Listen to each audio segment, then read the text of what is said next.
Hello, everybody, and welcome to Story City Live. I'm Evan Steves, and I'm here with Dani Martin. Today we're going to be summarizing and discussing chapters 6 to 10 on the book The Devil's Arithmetic by Jane Yolen.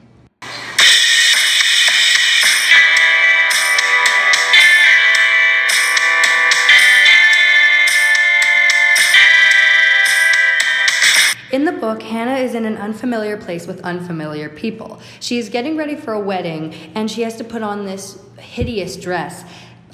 They described it as almost like an ugly sailor's dress is how they described it, with these horribly ugly sleeves and just a skirt that is so unflattering. But they say she will outstand the bride. I don't think that would be true, describing on how hideous it is. Dani, what do you think? Well, it sounded pretty ugly in the book. I mean, it didn't sound like anything we have today, especially, but in the book, it obviously was pretty flattering to other people, especially if it overcame the bride's dress.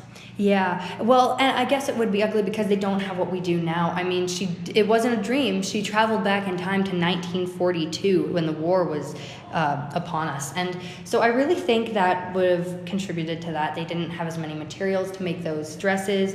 But one of the things that did happen was she met her aunt and made new friends at the wedding. Her aunt's name was Phage. Yep. And she even agreed that she outstood her dress, which was absolutely insane to me because such an ugly dress should not outstand a bride. Yeah. But she did make friends with 4 girls, one named Esther, Yente, Shifre, and Rachel. She told them stories from the future where she came from about there was Hansel and Gretel, The Wizard of Oz, many others. Dani, what do you think of these stories? Well, the kids were pretty amazed, honestly, because, well, they've never heard anything like it, especially like the places, because she described Kansas, and they didn't know what that was because they were... And New Rochelle, where she came from, Yeah.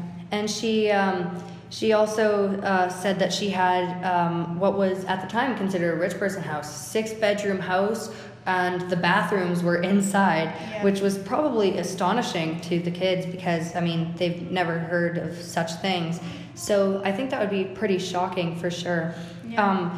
Kind of on their way to the ceremonial part of the wedding, they run into these trucks, and these men in black leather boots step out, and Hannah realized right away who they were and what was going on, but she didn't exactly know what to do, so she started talking to the people at the wedding, saying, we need to turn around, we need to go back, these people are bad, they're the Nazis, they're going to take us to these concentration camps, they've got gas chambers, we need to go.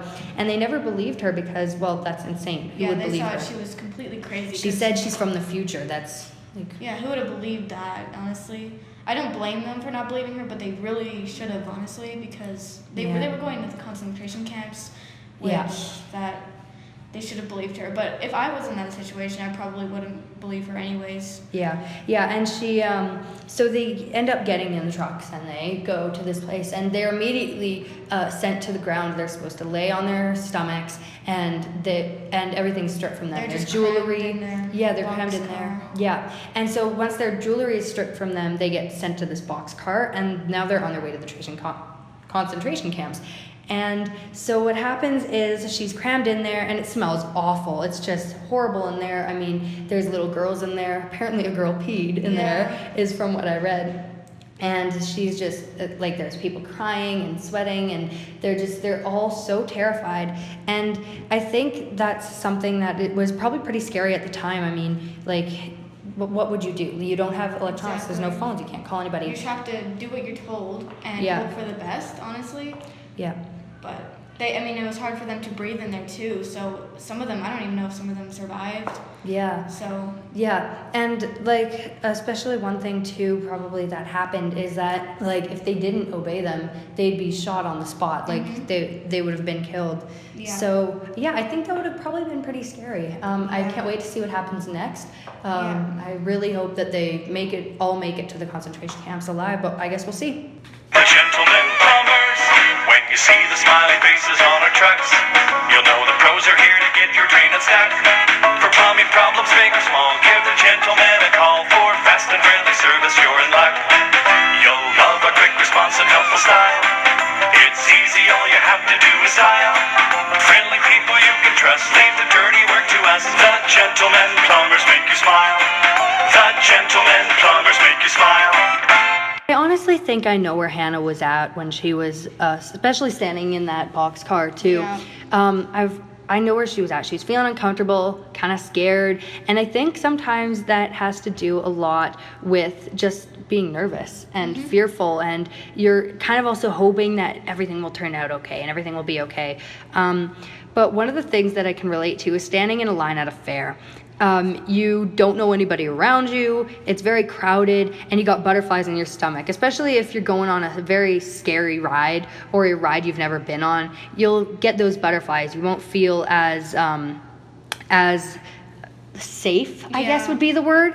And especially when you're on the fair ride too, like the butterflies, they grow, and you're standing there or you're sitting there in the ride.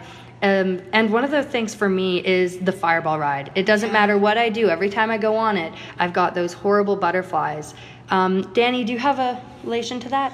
Well, yeah, pretty much every ride you go on that's not for little kids is just like, it's scary. You don't know what's going to happen. The ride could go any way, and like spinning around, and you're nervous. You're like, what if it breaks, like which way am I going to go? Or what if your hat falls off? What if you lose something, right? Phone falls out of your pocket.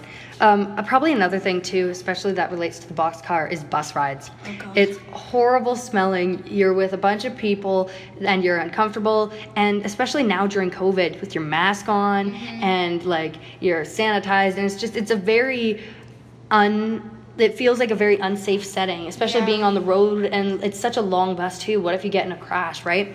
You don't know. But I think for sure too, we can connect by learning from history.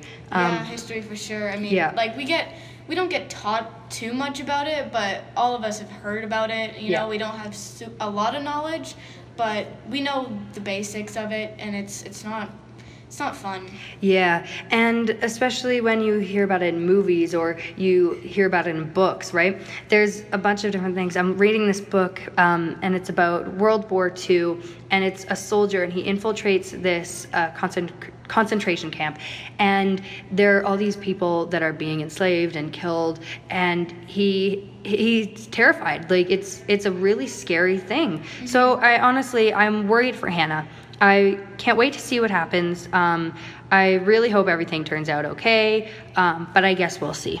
That wraps it up for chapters 6 to 10 on the book The Devil's Arithmetic by Jane Yolen. Thank you, and goodbye, folks.